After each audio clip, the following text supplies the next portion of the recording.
Andy?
Good afternoon. I'm going to call the meeting to order. If people could please take their seats.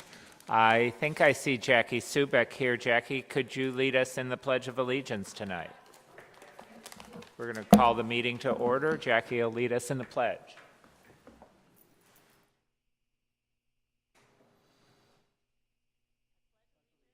To the flag of the United States of America and to the republic for which it stands, one nation, under God, indivisible, with liberty and justice for all. Thank you, everyone. Can we have a roll call, Yvonne? Yes. Councilmember Horvath. Here. Councilmember Meister. Here. Mayor Pro Tem Duran. Here. Mayor Heilman. Here. And Councilmember D'Amico is absent tonight, but we have a quorum. He's celebrating his anniversary. We wish him well. We'll now turn to the approval of the agenda. Are there any changes from staff? Yes, I have two changes, Yes. or two corrections to make on two items. The first one is regarding item 2B, the minutes of the November 6th meeting. Under item 3A on page 15, the minutes should state that the temporary use permits item was approved on a 3-2 vote, with Councilmember Horvath and Mayor Heilman voting no. And the issue regarding the size of the consumption area, this was the cannabis ordinance, should read that it was approved by consensus. So they were switched. They're right on top of each other on page 15. Okay, without objection, those corrections will be made and included in the minutes that we approve tonight. And then regarding item 2F, attachment B, which is a transgender advisory board meeting synopses, it's a receive and file item, and there were some items that showed Councilmember Meister being thanked for for appointing almost every member on the board. So this is a receive and file. It's just a synopsis of their meeting. So staff has informed the staff liaison to the TAB, Transgender Advisory Board, and they will correct the minutes for December before they are approved. Can you also ask them to look at the paragraph involving Commissioner or Member Wen? Because there's a gender problem in the minutes. I know it's inadvertent. They were copying it, cutting and pasting. Yes, so I if will they can have... make that correction as well. Okay, thank you. Okay. Are there changes to the agenda from council? Okay, hearing none, the agenda will stand approved without objection. And we will now turn to adjournment motions. Any adjournment motions? Councilmember Horvath. Thank you, Mayor. As is our tradition in the city of West Hollywood to adjourn our council meetings in honor of military service personnel who were killed in service to our country since our last meeting. They are Army Sergeant First Class Houghton O. Brown, age 43, Army Chief Warrant Officer Lee M. Smith, age 35, and Army Sergeant First Class Stephen B. Cribben, age 33. Thank you, Mayor.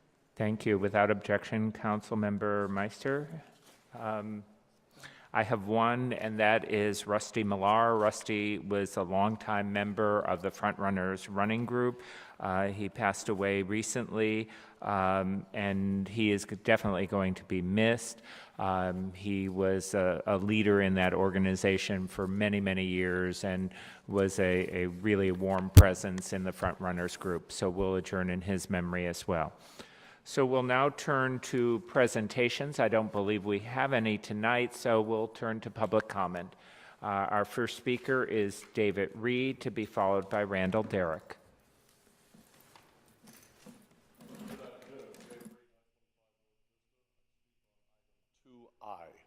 World AIDS Day is next Friday, just 10 days away, December 1st.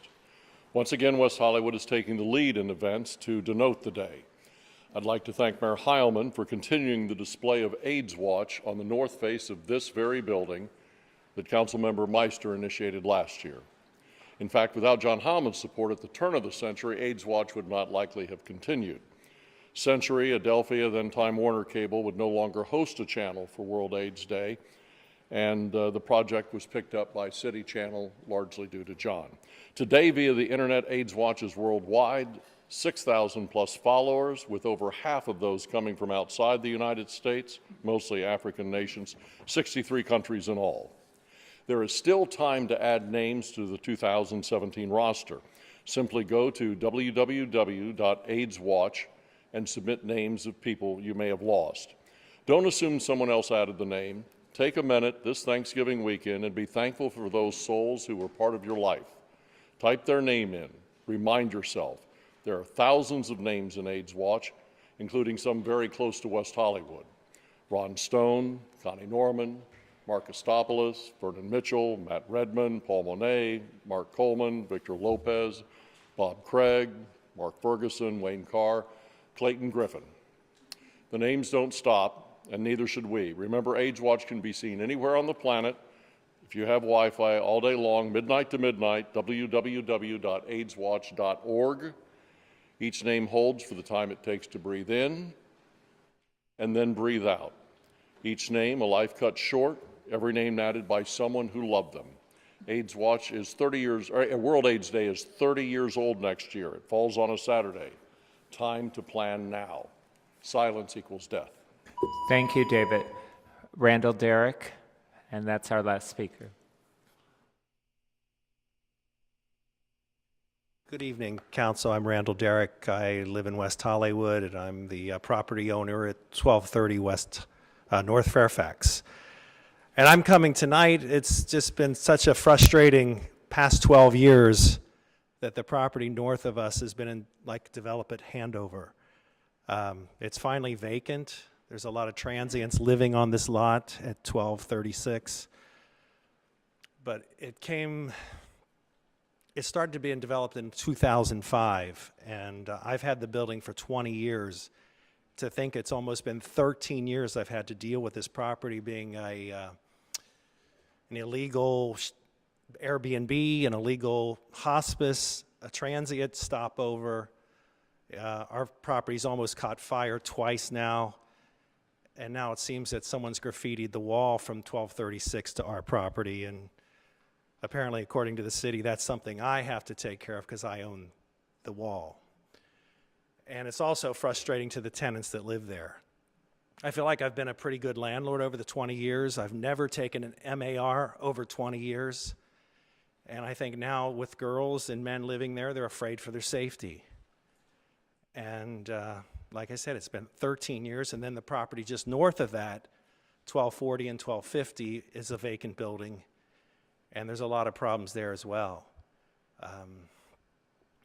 It's hard to try to imagine when someone calls you a tenant, a young lady or a young man, saying, there's someone defecating on the porch, there's someone sleeping in the backyard, someone's going through the trash. And it's almost, the city's been good to me. And like I said, whenever I've reached out to anyone here, I've got good responses. And I don't know where we go with the developers on this. They hand it off, and it's been almost 13 years. And now it's an empty lot. Thank you. Thank you, Randall. Randall, on your way out, Oscar, can you get what? Thanks. Thank you. We do have one other speaker, and that's Jason Beck. Jason?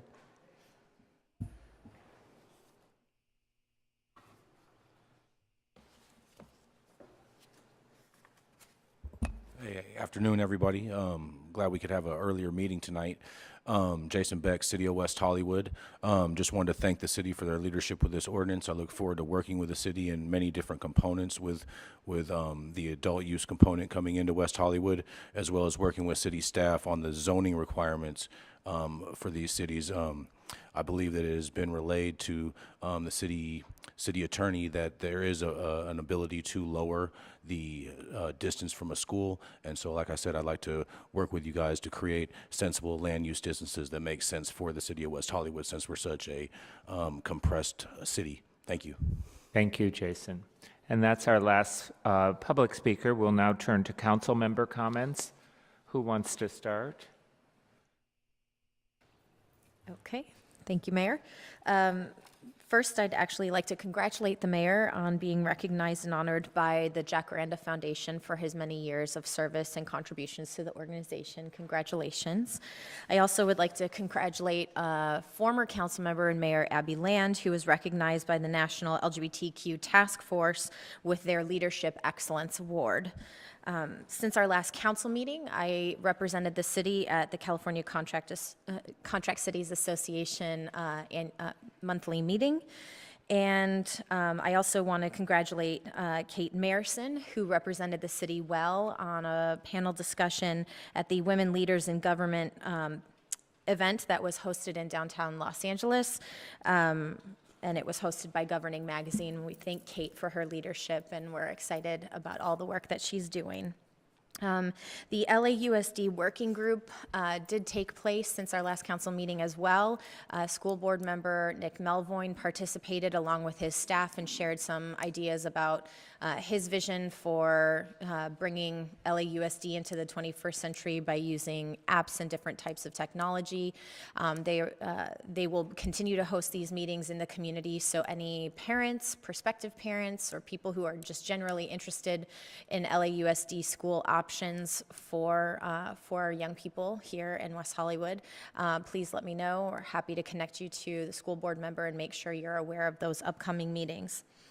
I am so happy to see item 2M is finally on our agenda. This is the memorandum of agreement for the mental health evaluation team that will be joining our sheriff's department. This team will be able to go out with our deputies in response to mental health calls, issues related to people who may be dealing with mental illness, and make sure that they are treated on the spot and get connected to the services that they need right away. This is something that we've been asking for a long time. I know the county process has taken a while, but I really want to thank Kristen Cook and all of her team, as well as the Sheriff's Department, for making this happen. It's going to be a great tool for us to use to make sure that we're supportively serving people, but also addressing issues of homelessness in the community that so many people have experienced. Item 2H might seem like one of those items that doesn't get a lot of attention, or maybe shouldn't, but I think it should, and I really want to commend Steve Campbell on his leadership on making this happen. It's the Integrated Pest Management Program. It may seem innocuous, but what it actually does is make sure that what the city does is all organic with regards to controlling pests in our green space areas. It will make sure that our grass areas are safer for dogs, for your children, basically anybody who goes on the grass. And it also helps us to divest our relationship from Monsanto by stopping the use of Roundup. We are no longer relying on that as a way to control pests in the city. So this city method is actually available to any residents who are interested in switching to this all-organic process and not using Roundup and not spending their money on Monsanto. And I really, once again, want to thank Steve for his leadership in making this happen. And finally, I do have some questions regarding item 2D. That's our second reading of the cannabis ordinance. I don't think I need to pull it, but I just want to ask a few questions. I don't know if the city manager or staff want to respond to those. But first, there were some questions I had around background checks. I think we covered this issue at the last meeting, but I just want to make sure that background checks are going to be a part of the process. And there was also a question around the liquor license issue. I believe that's dealt with in state law. Was our intention to be different than state law on this? Well, why don't you ask all your questions and I'll write them down, and when I do my Okay. report, I'll respond. Okay, great. There was also some recent press regarding a business that is interested in moving forward with a license, and so I just want to make sure that all prospective businesses will have to go through the same process.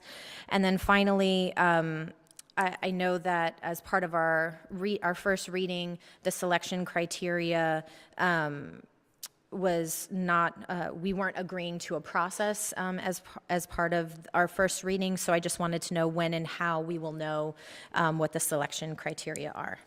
Thank you. Okay, Councilmember Meister.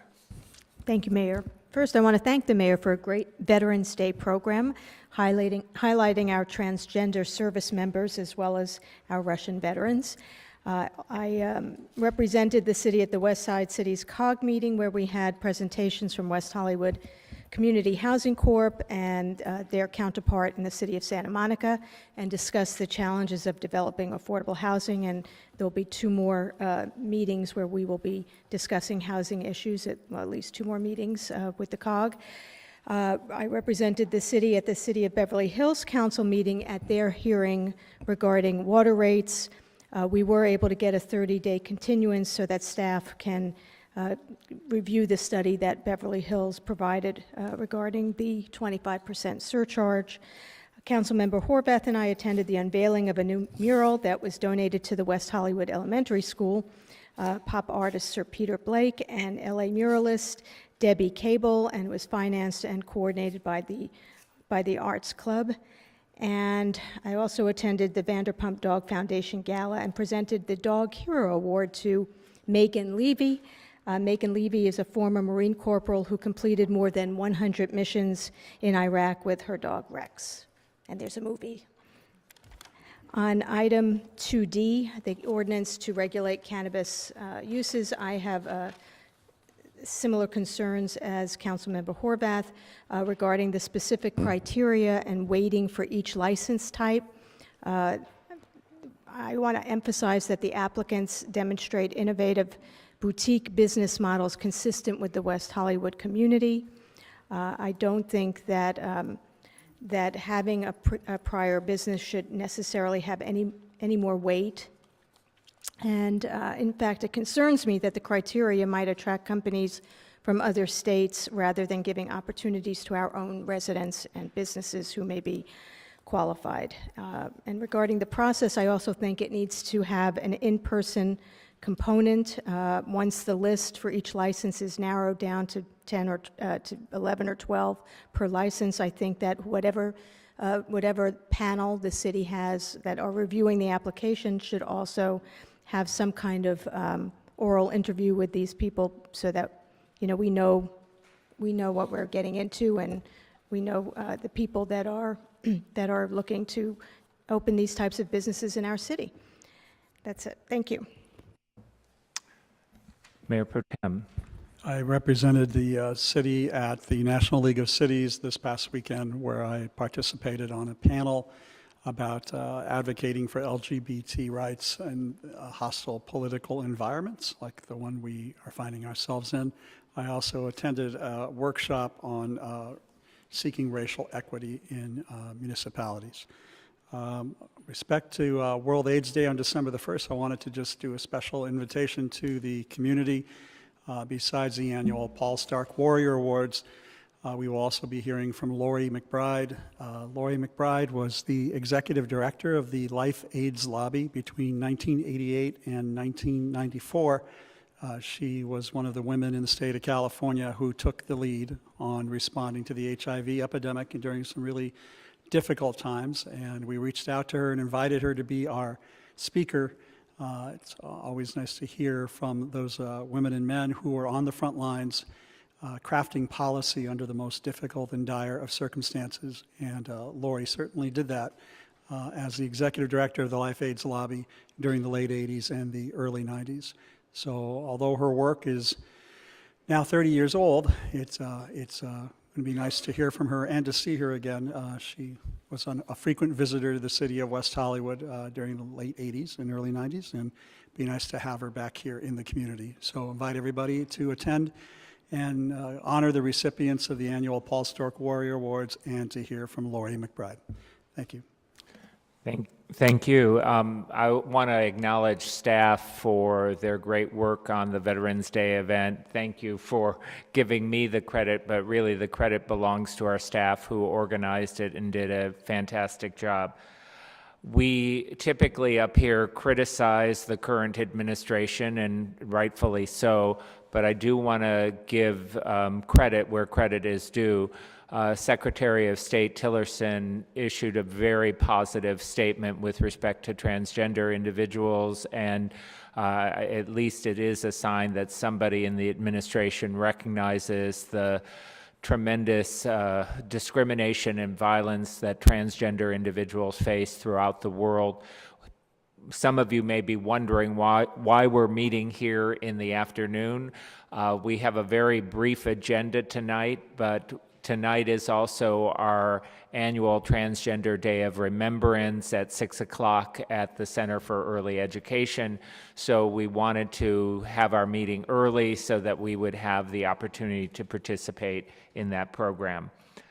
The city manager, I saw that you referred Mr. Derrick to Oscar, and I know that Oscar will follow up on his concerns.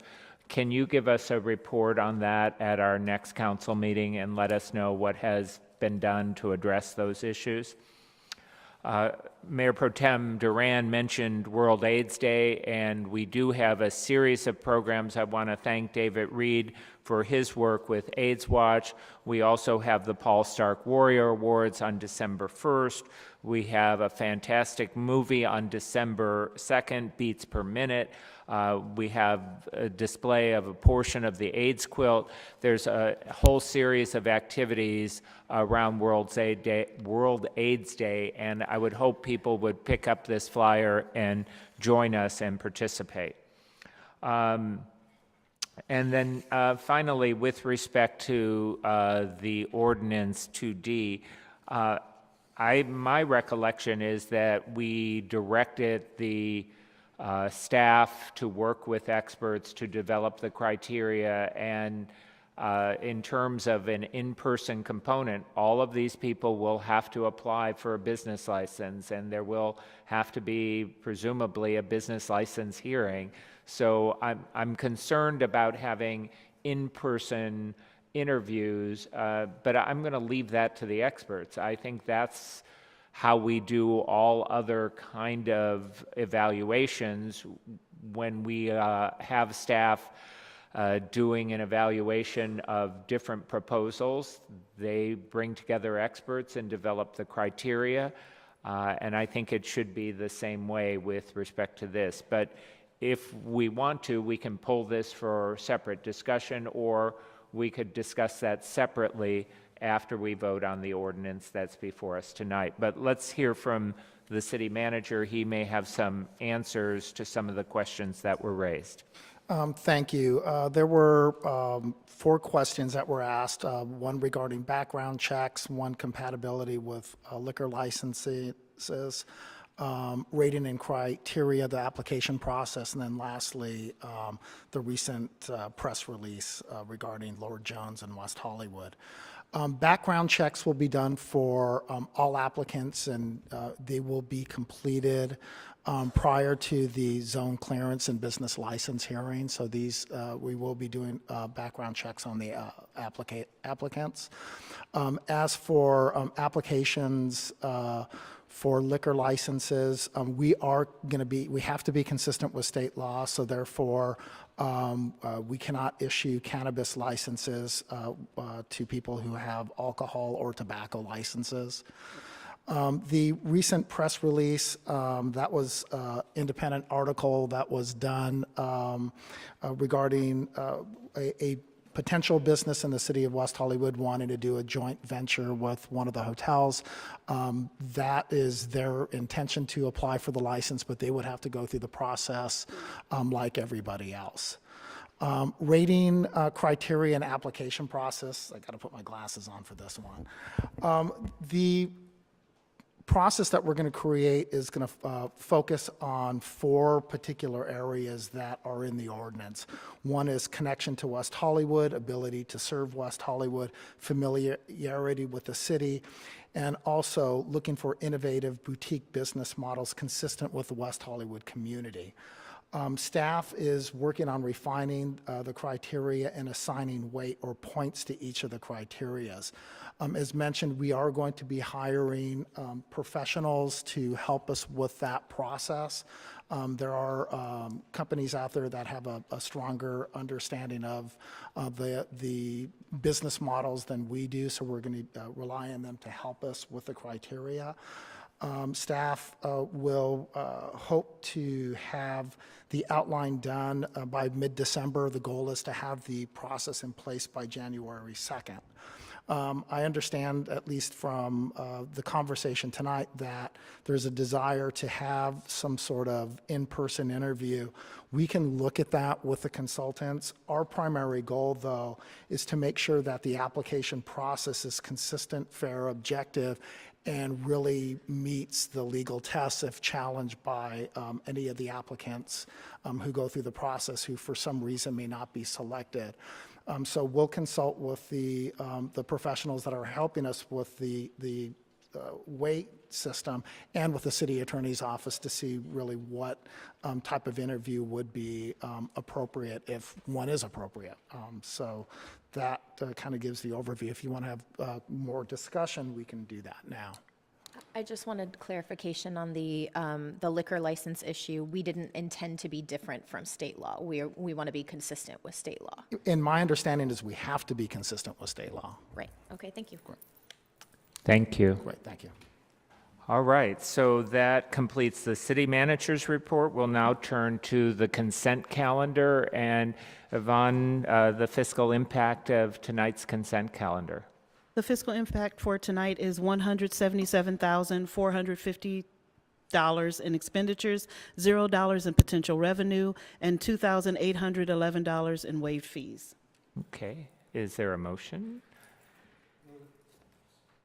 Been moved and seconded. All those in favor indicate by pushing your button. It has been approved. Great. Thank you so much. And now we will turn to our first public hearing. This is a follow-up item. We saw this in advance last meeting. We have to amend our fee schedule to include those fees that are necessary for the applications for cannabis licenses. So I'll turn it over to John Leonard and David Wilson, who are going to present a staff report. But before that, how was this public hearing noticed, Yvonne? As required by law. I thought so. Okay. John and Thank you, David. Mayor and council members. So I will be very brief since we've already seen this once before at the last council meeting. So this item requests the approval of 8 new cannabis licenses or eight new cannabis license fees that are related to the applications and the actual license process. The fees directly correspond to the license types and the application process that was approved in the ordinance, and the fees reflect the anticipated staffing time to review the applications and the licenses, which is required by law. And I'm available for any questions. Any questions for staff? Yvonne, do we have any public speakers? No, we do not. All right. Council discussion? I do have a question. I understand the licenses for businesses located outside of the city are substantially less than the delivery licenses for those located in the city. Can you kind of explain the thinking there? The actual application review criteria that are set in the ordinance are significantly less for the delivery businesses that are located outside of the city. The delivery businesses that are located inside the city are going to have physical space in the city, so there are security concerns that have to be that have to be addressed. If there's any product there, odor control, things like that. Someone that's just driving into the city, it's a pretty basic permit, so there's not much to review there. Right, any further council discussion? Hearing none, I'd entertain a motion. It's been moved and seconded. If no further discussion, let's go ahead and vote. And the resolution has been adopted. Thank you. And we have no unfinished business, no new business, no excluded consent calendar or legislative item. Any additional public comment? We do, and that is Rick Watts. Rick, thank you. Rick Watts, City of West Hollywood. With respect to the pending ordinances as regards delivery of cannabis, I strongly urge you all to require the businesses that are providing the products to directly employ the people that are delivering and not allow them to subcontract that out or to freelance it. What you're going to end up with is basically a drug delivery business. They're not going to limit it just to cannabis. Just use your common sense on that. That's what's going to happen if you don't make these businesses responsible, legally responsible for the people that are going to be delivering the cannabis. As each of you know, we have been running into a huge problem over the last month at our building over on Sweetser, stone's throw from City Hall, where we have what likely is a distribution operation that is going in that has been driving us bananas every night with a couple of individuals that moved into an apartment after waiving 6 months worth of rent in front of the landlord who didn't do his due diligence. And now we've got all kinds of riffraff coming into the building on a nightly basis, driving down the quality of life, denying us of our ability to peacefully enjoy our apartments. John Duran spoke at the last meeting of a broken windows syndrome. And that's exactly what you are facing. And if you don't deal with this now, this is what you're going to end up with in our city. You're going to end up with a proliferation of this problem. And it's not going to be limited just to cannabis. You also need to make sure that the landlords and the tenants and everybody around here knows that the consumption of cannabis does not give them the right to smoke. Thank you. It gives them the right to consume. Your time is expired. Thank you, Rick. We'll now turn to any council member comments. I actually have one, and that is to thank everyone who participated in the United Way's Home Walk downtown LA. The City of West Hollywood had a team as part of the United Way, and I want to thank Corey Plank and everyone who came out to support their efforts to end homelessness. If there's nothing else, we stand adjourned, and we are going to probably all turn up at the Transgender Day of Remembrance later tonight. Thank you all for being here. Happy We are Thanksgiving. adjourned. And have a great Thanksgiving.